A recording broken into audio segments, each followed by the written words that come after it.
안녕하세요. 오늘의 심층 분석에 오신 걸 환영합니다. 오늘은 창세기 29장, 야곱이 라헬과 레아랑 결혼하는 이야기를 다뤄보려고 해요. 아마 성경에서 가장 유명한 사랑 이야기 중 하나이자 동시에 가장 치명적인 막장 드라마 중 하나가 아닐까 싶네요. 그렇죠. 보통은 야곱의 그 지고지순한 사랑이나 아니면 라반의 교활한 속임수 이런 데에 초점을 맞춰서 읽게 되잖아요. 맞아요. 하지만 오늘 저희가 살펴볼 위트니스 오 박사의 자료는 이 이야기의 표면을 한꺼풀 벗겨내고 있어요.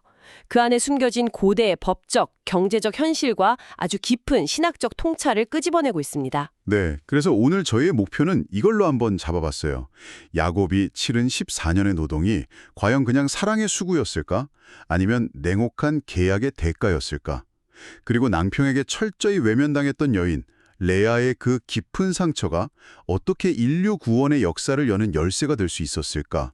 오늘 이 질문들을 가지고 본문 속으로 깊이 들어가 보려고 합니다. 이 논의를 시작하기 전에 중요한 틀 하나를 먼저 설정하면 좋을 것 같아요. 어떤 걸까요? 창세기 29장을 제대로 이해하려면 먼저 당시의 혼인제도라는 아주 현실적인 안경을 껴야 해요.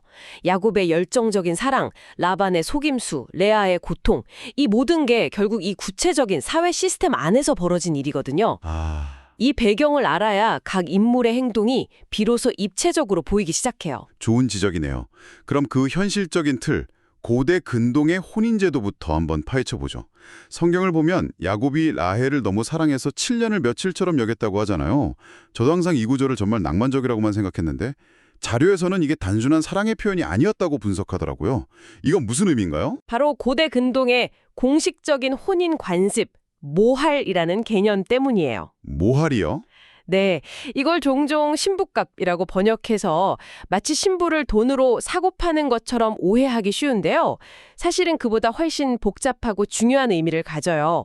이건 신랑이 신부의 아버지에게 지불하는 일종의 계약금인데 여기에는 두 가지 핵심적인 의미가 담겨 있었어요. 두 가지 의미요? 네, 첫째는 신부 측 가문에 대한 경제적 보상이에요. 당시 사회에서 딸은 아주 중요한 노동력이었거든요. 목축이나 가사노동에서 큰 역할을 담당했죠. 그렇죠. 그런 딸을 떠나보내는 건 그 가문의 노동력, 그러니까 자산의 손실을 의미했어요. 모할은 그 손실을 보전해주는 역할을 했죠. 그리고 둘째는 신랑이 신부를 평생 책임지고 부양할 경제적 능력이 있다. 이걸 증명하는 수단이었습니다. 일종의 재정 능력 증명서였던 셈이죠. 아하, 그렇군요. 형이랑 아버지를 속이고 빈손으로 도망친 야곱에게는 돈이 한 푼도 없었으니 자신의 몸으로 그 계약금을 치를 수밖에 없었겠네요. 바로 그겁니다. 그런데 여기서 정말 흥미로운 건 7년이라는 기간이에요. 자료를 보면 이게 보통의 경우보다 훨씬 길었다면서요. 맞아요. 그게 핵심이에요. 당시 함무라비 법전이나 다른 고대 근동 문헌을 보면 야곱처럼 돈이 없어서 노동으로 신부값을 치르는 경우 보통 1년에서 길어도 3년 정도 일하는 게 일반적이었어요. 1년에서 3년이요? 네. 그런데 야곱은 무려 7년을 제안했고 라반은 그걸 덥석 물었죠. 이건 뭘 의미할까요? 라반이 아무것도 가진 것 없는 야곱의 절박한 처지랑 또 라헬을 향한 그의 불타는 사랑을 간파하고 철저하게 이용했다는 거예요. 와, 완전 불공정 계약이네요. 라반이 야곱의 약점을 잡고 그야말로 뽕을 뽑은 거군요. 그렇죠. 결국 레아 때문에 7년을 더해서 총 14년을 일하게 되잖아요. 이건 단순한 시간이 아니에요. 한 청년의 인생에서 가장 황금기인 14년이 통째로 담보 잡힌 그의 인격과 미래가 걸린 엄청난 계약이었던 거죠. 그럼에도 불구하고 그를 사랑하는 까닭에 7년을 며칠같이 여겼더라. 이 구절이 빛나는 건 이런 냉혹한 현실 속에서도 그의 사랑이 얼마나 진실했는지를 보여주기 때문이에요. 하지만 그토록 아름다웠던 사랑이 결국 편애라는 아주 어두운 그림자를 만들어내잖아요. 이 편애가 레아에게는 평생의 상처가 되고 나중에는 라헬의 아들인 요셉에게로 이어지면서 형제들 간의 끔찍한 갈등을 낳고 결국 요셉이 이집트로 팔려가는 비극의 씨앗이 되고요. 맞아요. 이 지점에서 자료는 중요한 신학적 통찰을 제시해요.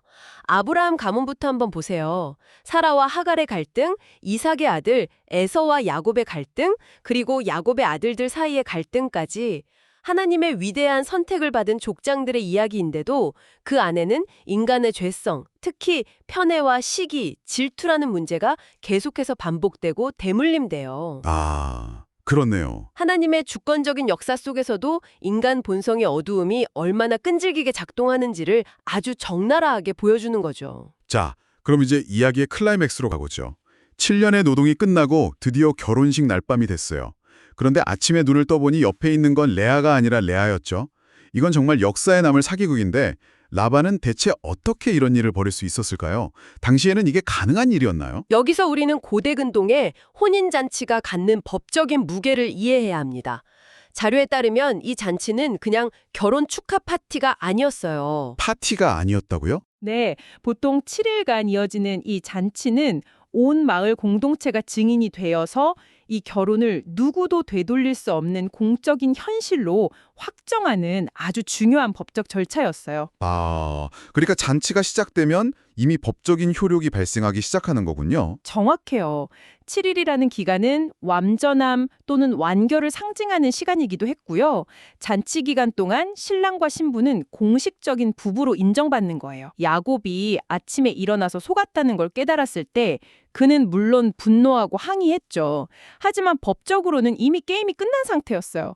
잔치에 참여한 모든 사람들이 이 결혼의 묵시적인 증인이 되어버린 거죠. 라반이 우리 지방에서는 언니보다 동생을 먼저 시집 보내지 않는다라고 변명하잖아요. 이게 진짜 관습이었을까요? 아니면 그냥 둘러대는 말이었을까요? 그게 실제 관습이었는지 아니면 라반이 사후에 만들어낸 정당화인지는 사실 중요하지 않아요. 아, 그런가요? 네, 중요한 건 야곱이 그 말을 들었을 때 이미 혼인이라는 공적 절차가 완료되어서 아무것도 되돌릴 수 없었다는 사실이에요. 라반의 속임수는 단순히 개인적인 배신을 넘어 당시 사후의 법적 제도를 교묘하게 이용한 진일적인 범죄였던 거죠. 여기서 자료가 제시하는 신학적 해석이 정말 소름 돋더라고요. 과거에 팥죽 한 그릇이랑 교묘한 거짓말로 형하고 아버지를 속였던 사기꾼 야곱이 이제는 정반대의 위치에서 완벽하게 속임을 당하는 자리에 서게 되었다는 것. 이게 바로 야곱을 향한 하나님의 연단과전이라는 해석이잖아요. 네, 하나님께서 야곱을 다루시는 방식이 아주 흥미로워요. 하늘에서 번개를 내리시거나 기적을 보여주시는 게 아니에요. 오히려 지극히 현실적인 제도, 즉 혼인 제도와 노동계약, 그리고 라반이라는 아주 골치 아픈 인간관계를 통해서 그의 내면을 빚어가시는 거죠. 간 한 번의 속임수로 장자권을 빼앗았던 야곱이 이제는 자그마치 14년이라는 길고 고통스러운 인내와 노동을 통해서만 자기가 원하는 것을 얻도록 훈련받는 거예요. 자료에 나온 신학적 개념 중에 굉장히 인상적인 게 있었어요. 이스라엘을 위해 대적과 싸우시는 하나님, 그리고 이스라엘을 징계하기 위해 대적을 사용하시는 하나님. 이 개념을 야곱의 이야기에 적용하면 어떻게 설명할 수 있을까요? 이건 구약의 거룩한 전쟁 신학에서 나오는 중요한 개념인데요. 쉽게 비유하자면 마치 한 팀의 코치와 같아요. 그렇죠. 네, 코치는 자기 팀을 너무나 사랑해서 다른 팀과의 경기에서는 맹렬하게 싸워서 이기게 하죠.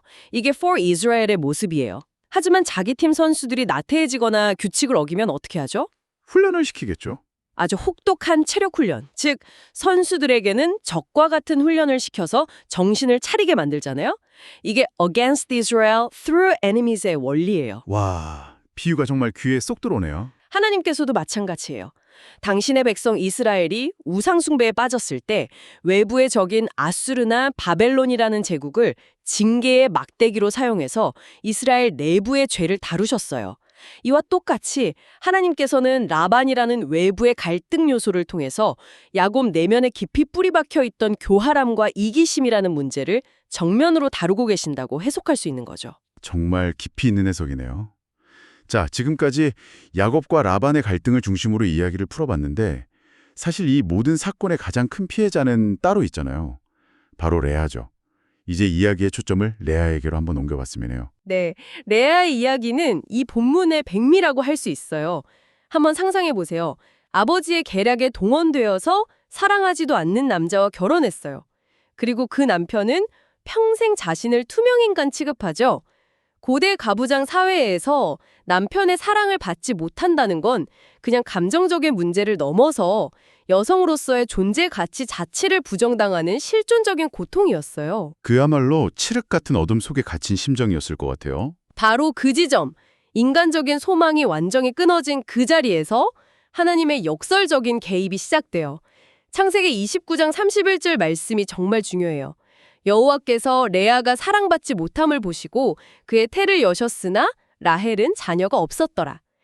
남편과의 관계 속에서 철저히 소외된 레아에게 하나님은 어머니라는 새로운 정체성을 통해 그녀의 존재 가치를 회복시켜 주시기 시작하는 거예요. 그리고 그 과정이 그녀가 낳은 네 아들의 이름 속에 고스란히 담겨 있다는 분석이 정말 탁월했어요. 첫째 아들 루우벤부터 한번 따라가 볼까요? 네, 첫째 아들의 이름은 루우벤인데 이건 보다라는 뜻의 히브리어 라아에서 왔어요. 레아는 이렇게 말하죠. 여호와께서 나의 괴로움을 보셨다. 이건 그녀의 고통이 처음으로 신앙의 언어로 표현된 중요한 고백이에요. 그런데 그 뒤에 한마디를 덧붙여요.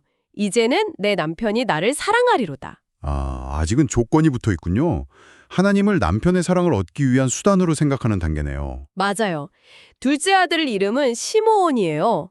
듣다라는 뜻의 샤마에서 왔죠. 여호와께서 내가 미움받음을 들으셨다. 그녀의 고통이 계속되고 있음을 보여줘요.